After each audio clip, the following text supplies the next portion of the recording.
जो भी मुंह में आया बोलती चली गई।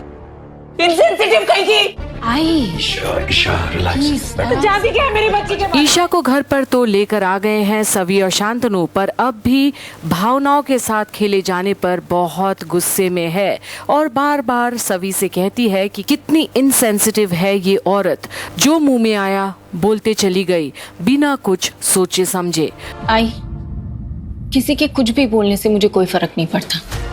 आप क्यों टेंशन ले रही है? मुझे बुरा नहीं लगा। झूठ बोल रही है। आई हूं मैं तेरी सामने, मैं जानती हूँ जब ऐसी बातें तू सुनती है तो तेरे दिल को कितनी ठेस पहुंचती है। ऐसा कुछ भी नहीं है। ईशान सर से वादा किया था ना कि हमेशा खुश रहूंगी। बस खुश रहने की कोशिश कर रही हूँ। आप शांत हो जाइए। पर ईशा का तो जैसे ब्लड प्रेशर हाई हो गया है और अब भी वो ठक्कर को मारने जाना चाहती है, 2 थप्पड़।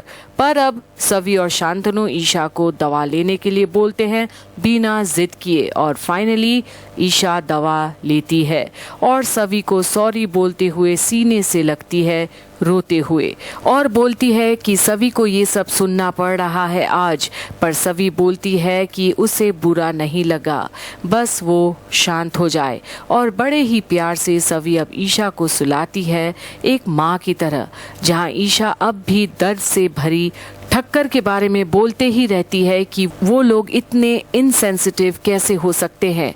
और कुछ देर बाद ईशा को आ जाती है नींद, पर सवी अब भी ठक्कर की बोली बात याद तो करती है अपने दिल में, पर दिखाती कुछ नहीं।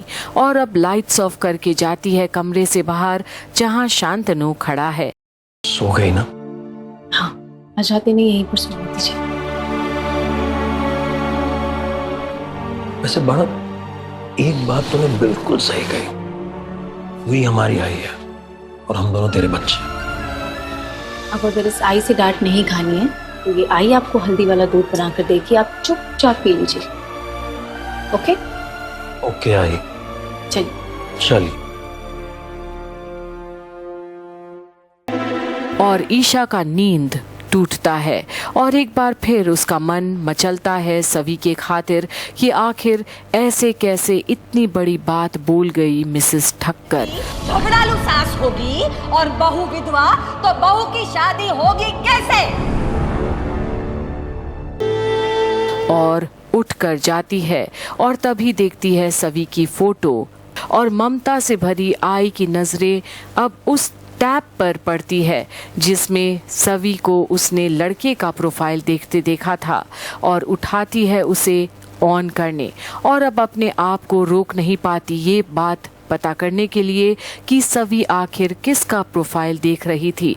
और अब सोती हुई सवी की थंब प्रिंट लेकर ईशा खोलती है वो पैड जिस पर रजत ठक्कर के बारे में सवी खोजबीन कर रही थी, अपने लिए तो बिल्कुल भी नहीं बल्कि सई के खातिर कि ऐसा उखड़ा उखड़ा क्यों है वो अपने ही बेटी से। पर ईशा उस लड़के को देख ना जानते हुए भी कि वो कौन है और ममता से भरी आधी रात को ईशा मांगती है दुआ दिल से कि उसकी सवी को कोई एक अच्छा परिवार मिल ही जाए, एक जीवन साथी मिल जाए उसे, जो उसे समझे और प्यार भी करे। और एक बार फिर अपने दिल की पुकार चढ़ाती है अपने पप्पा के सामने ईशा सवी के खातिर और देखती है बड़े ही प्यार से सोती हुई सवी को। आखिर अब होगा क्या? क्या जो मुराद ईशा ने आधी रात को अपनी अर्जी चढ़ाई है क्या वो पूरी होगी?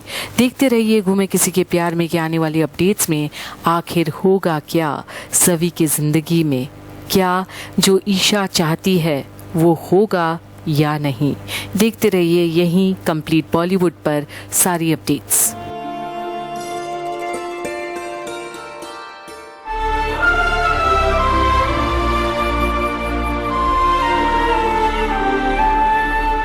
बार कितनी परीक्षा लोगे पापा,